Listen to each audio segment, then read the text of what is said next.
In this video, we'll be learning about the solubility of group 2 hydroxides down the group.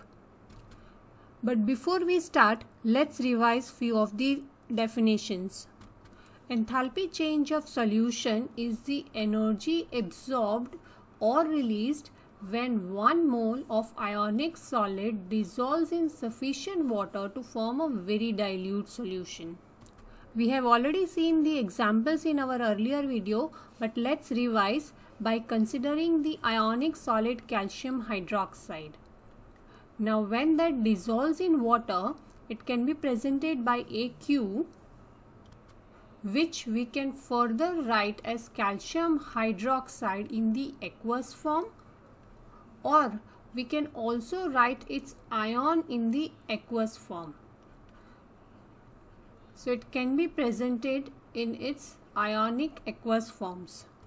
Enthalpy change of hydration.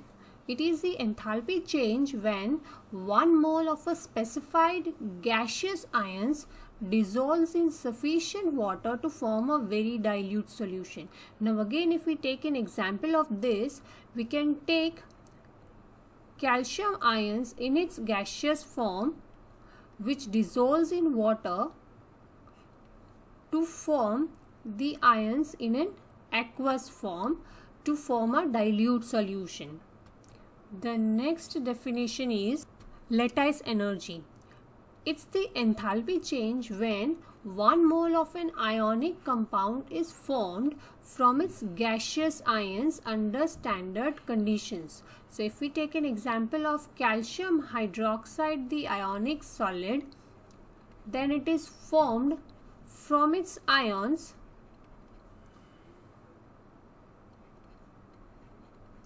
calcium and hydroxide, again in gas form.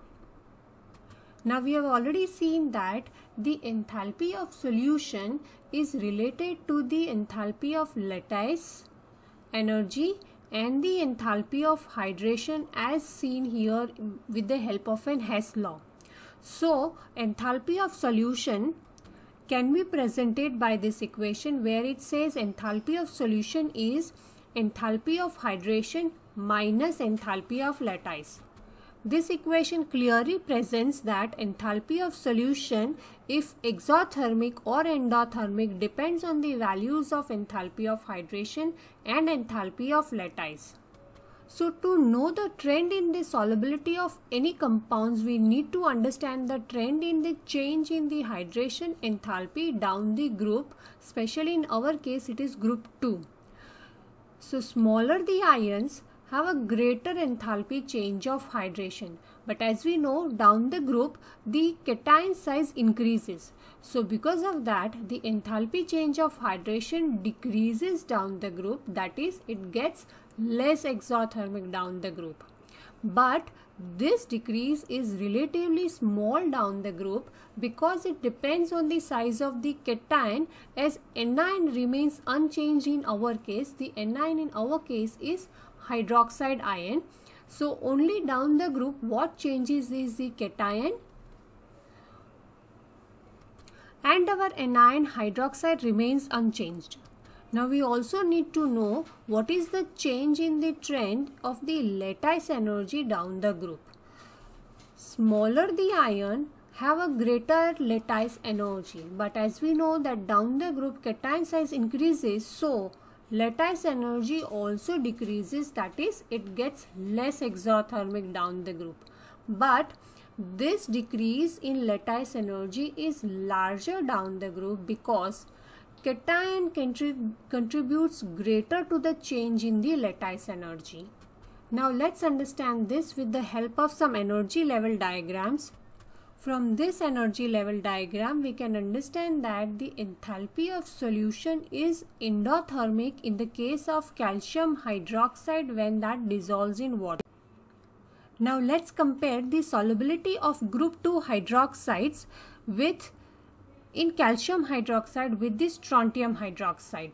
If we compare the energy level diagrams here, we can see that the enthalpy of lattice gets less exothermic for strontium hydroxide compared to the lattice energy of calcium hydroxide. That is, we can understand that as the cation size decreases, the enthalpy of lattice gets less exothermic.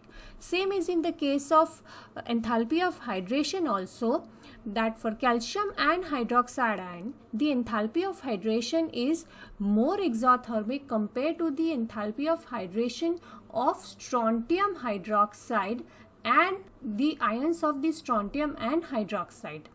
So we can see that as it gets less exothermic, the enthalpy of solution became the exothermic, which was endothermic in case of calcium hydroxide. Now as enthalpy of solution gets exothermic down the group, so we can say that the solubility of strontium hydroxide, or we can say that the solubility of hydroxides increases down the group. So we can summarize the trend in the enthalpy of solution of group 2 hydroxides as the cation size increases down the group, the lattice energy of hydroxide decreases down the group, but that decreases by relatively larger value, that is, it gets less exothermic down the group. Enthalpy of hydration also decreases, but it decreases by relatively smaller value, that is, it gets less exothermic down the group, but not as much as the lattice energy. So applying the Hess law, we can find out that the value of the enthalpy of solution gets more exothermic down the group. And so the solubility of group 2 hydroxide increases down the group as enthalpy of solution gets more and more exothermic down the group. And that's the reason that barium hydroxide from group 2 is most soluble compared to the strontium hydroxide, which in turn is more soluble than calcium hydroxide, again which in turn is more soluble than magnesium hydroxide. And as we know, barium hydroxide is more soluble. That's the reason that barium hydroxide is most alkaline solution compared to the other hydroxides. And as we know that calcium hydroxide is partially soluble, that's the reason it is also used to neutralize the acidity of the soil. So in this video, we'll have learnt about the trends in the solubility of group 2 hydroxides down the group.